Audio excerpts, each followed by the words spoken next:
I was 19 when I met Gabriel in the university library. He was hunched over a stack of actuarial science textbooks, a frown etched between his brows, radiating a focus so intense it felt like a gravitational pull. I watched him for 10 minutes before I approached. I wanted to see if I could break that focus. I wanted to see if I could make those serious, dark eyes look at me with something other than calculation. He looked up when I tapped the table. He blinked, twice, as if waking from a deep sleep, and then he smiled. It was a slow, shy smile that didn't just light up his face. It settled into his eyes and stayed there. "Is this seat taken?" I asked. "It is now," he said. He closed his book. Just like that, he closed a 300-page textbook on risk management because a girl in a sundress asked for a chair. I am Sienna. I am 27 years old. People look at the last 8 years of my life, and they see a fairy tale. They see Gabriel, the man who remembers anniversaries, the man who opens car doors, the man who built a career on calculating risk yet bet everything on me. They see a beautiful apartment in Boston's Back Bay. They see stability, they see love, but I see a metronome. Tick, tock, tick, tock. Every morning, Gabriel wakes up at 6. He runs 5 miles, he makes coffee, he irons his shirt, he kisses my forehead. He leaves, he comes back at 6 in the evening. He asks about my day. We eat. We watch 1 hour of television. We go to bed. It is perfect, it is flawless, and it is suffocating me. I work as a stylist for a boutique agency. My job is chaos. My job is color and texture and last-minute crises and champagne at noon. My job is alive. And when I come home to the stillness of Gabriel, to the quiet predictability of his love, I feel like I am walking into a museum. Do not touch, do not run. Be quiet. I told myself I just needed a spark. I told myself I wasn't looking for an exit, just a window to open. Then I met Damon. Damon was a producer. We met at a launch party for a client. He was wearing a leather jacket that cost more than my first car, and he had a way of looking at me that made me feel like I was the only person in the room. He didn't offer me a seat. He offered me a shot of tequila and a challenge. "You look like someone who is pretending to be good," he said, leaning in close enough that I could smell tobacco and expensive cedarwood cologne. "I am good," I said, lifting my chin. "Boring," he whispered. That one word shattered the glass wall I had built around my conscience.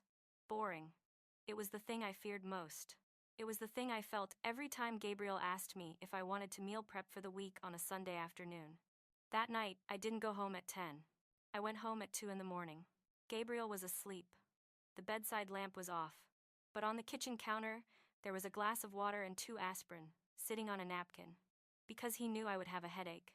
I stared at that glass of water. I hated it. I hated his consideration. I hated that he knew me so well, yet saw so little. He was taking care of a version of Sienna that didn't exist anymore. The affair started 2 weeks later. It wasn't a slow slide. It was a cliff dive. Damon was everything Gabriel was not. Damon was unpredictable. He would text me at noon to meet him at a hotel bar. He would cancel plans at the last minute, leaving me furious and desperate for his attention. He made me feel like I was on a roller coaster. Up and down. Screaming and laughing. I told myself it was just for inspiration. I told myself Gabriel was too rigid to understand the artistic temperament. I needed this fire to tolerate the ice at home. I started changing. I changed the passcode on my phone. I started buying lace lingerie that scratched my skin but looked good on the floor of Damon's studio. I started traveling for work on weekends. Gabriel noticed. Of course he noticed. He is an actuary. He notices variances in data. He notices when the numbers don't add up. One evening, I came home smelling of smoke and a cologne that wasn't Gabriel's. I had scrubbed my skin in the shower at the gym, but the guilt, or maybe the excitement, still clung to me. Gabriel was in the living room. He wasn't reading. He was just sitting there, staring at the unlit fireplace. "You're late," he said. His voice was even. No anger, no suspicion, just a statement of fact. "The photo shoot went over," I lied. The lie rolled off my tongue like oil. The model was a nightmare. I'm exhausted. I walked past him toward the bedroom. I waited for him to ask more questions. I waited for him to ask why my phone had been off for 3 hours. I waited for him to fight for me. He didn't. He just stood up and went to the kitchen. I heard the sound of the refrigerator opening. I heard the sound of a container being opened. "I saved you some pasta," he called out. I closed the bedroom door and leaned against it. My heart was pounding. Why didn't he yell? Why didn't he grab my arm and demand to know the truth? His silence felt like permission. If he didn't care enough to ask, then why should I care enough to stop? The weeks turned into months. I lived two lives. In one, I was the dutiful wife, eating toast and discussing interest rates. In the other, I was a muse, drinking whiskey and listening to Damon talk about his genius. I started to get careless. I left my phone unlocked on the coffee table while I showered. I left a concert ticket stub in my coat pocket. One rainy Tuesday, Gabriel found a receipt. It was from a hotel bar in the Seaport District. 2 cocktails, $50.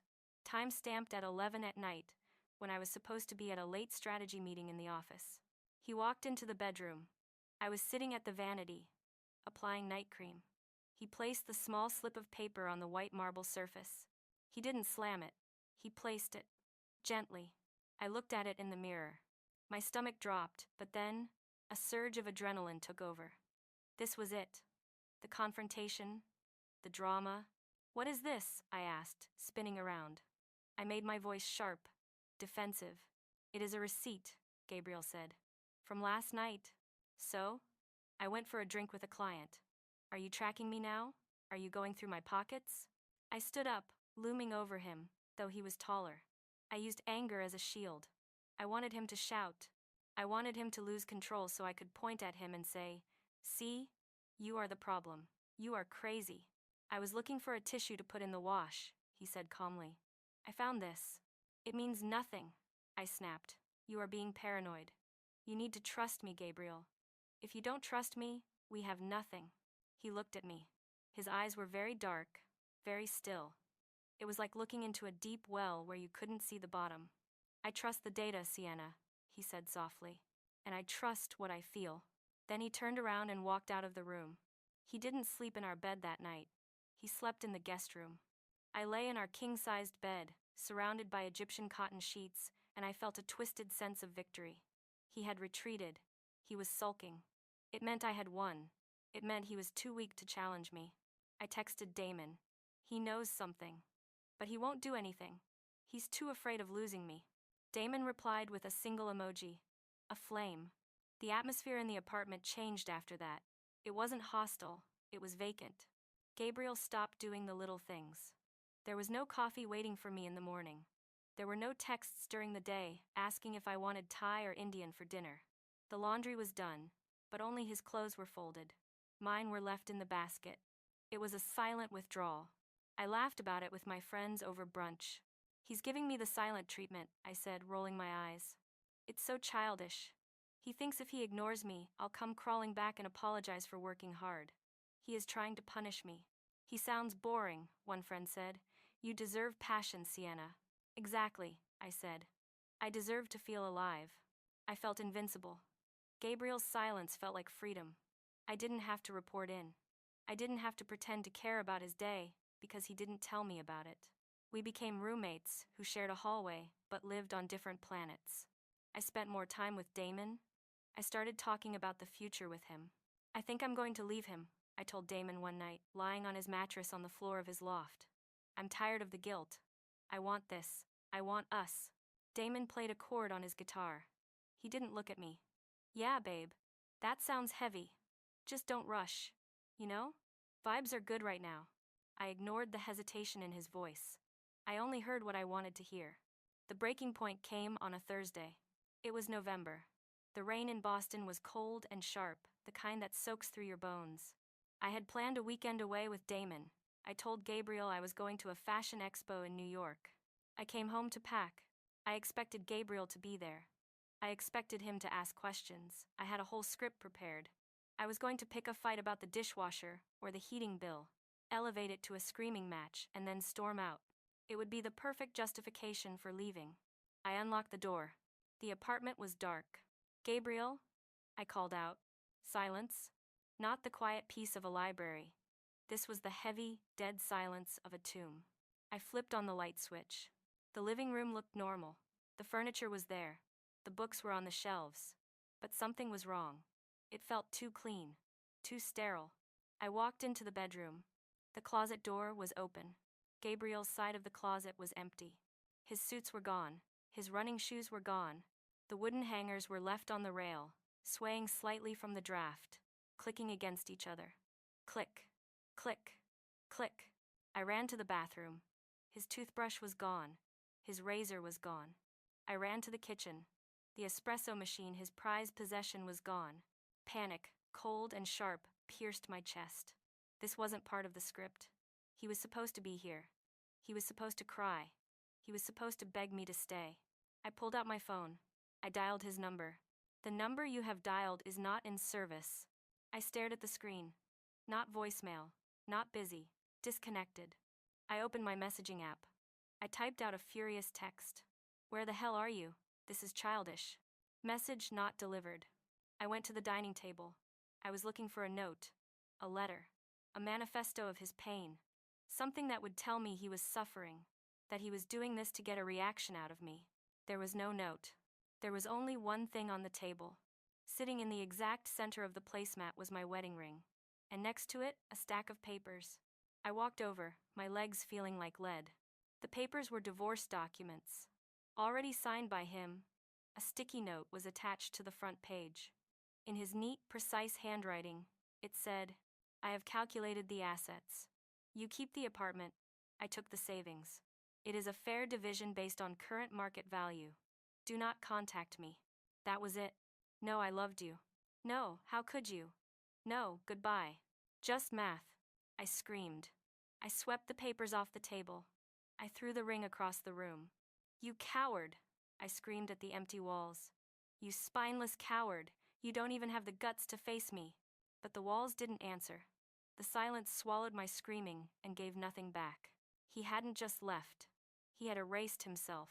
He had treated our marriage, our 8 years, like a bad investment that needed to be liquidated. He had cut his losses. I was the loss. I grabbed my bag. I needed to get out. I needed noise. I needed validation. I drove to Damon's loft. I was crying, mascara running down my face. I was a mess of rain and rage. I pounded on Damon's door. He opened it, wearing just his boxer briefs, holding a beer. He looked confused. Sienna? I thought we were meeting tomorrow. He left, I sobbed, pushing past him into the loft. He's gone. He moved out. I'm free, Damon. I'm finally free. I turned to him, expecting him to drop the beer and embrace me. Expecting him to say, finally, we can be together. Damon didn't move. He looked uncomfortable. He scratched the back of his neck. Whoa, he said. He just left? Yes? He found out, or he guessed, I don't know. But it's over. I can stay here tonight, right? And we can go to New York tomorrow. Not for work, but for us. Damon took a step back. Hey, listen, Sienna. That's a lot. You know? What do you mean? I mean, I thought you were like married. Safely married. That was the vibe. Stolen moments. Excitement. I am not married anymore, I said, my voice trembling. I am here. Yeah, but I'm not looking for a roommate, babe. Or a girlfriend, really. I'm in a creative phase right now. I can't have this kind of heaviness around the studio. The floor seemed to tilt under my feet. You said you loved me, I whispered. You said I was your muse. Damon laughed. It was a nervous, shallow sound. It's just lyrics, Sienna. Don't make it weird.